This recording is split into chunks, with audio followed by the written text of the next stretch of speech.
मथवा पट्टी का लगैला कि ना एगो सुना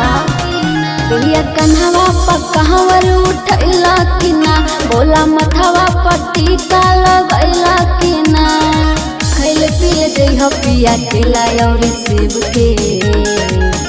आगे टेंशन लाही कृपा हक महादेव के जल ढर तो पहले तोर पति देव के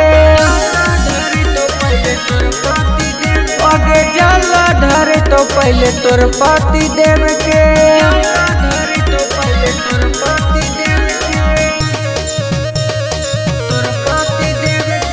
मिक्स बाय सुर सम्राट स्टूडियो संग्रामपुर।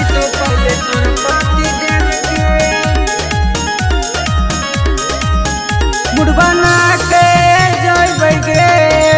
सोना भोला दरबार एक दिन में कर जैबै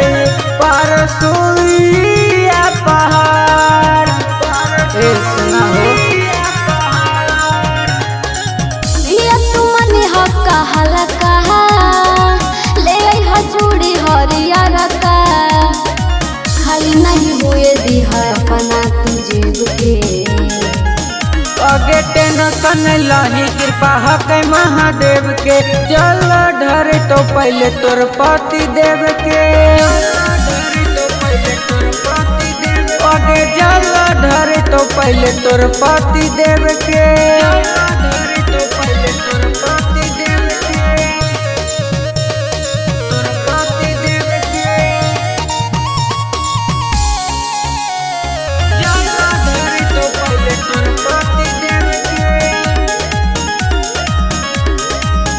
बाबा भोला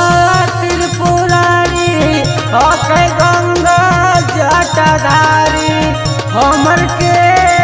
की बिगड़तै लेतै सबे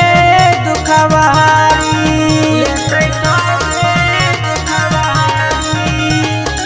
सुन कन्हैया राजू रह जा हो बिहना रहिया में गहजा हो गोड़ा लगे हा बाबा शंभु बास की देव के आगे टेंशन लाही कृपा हक महादेव के जल ढर तो पहले तोर पति देव के आगे जल ढर तो पहले तोर पति देव के।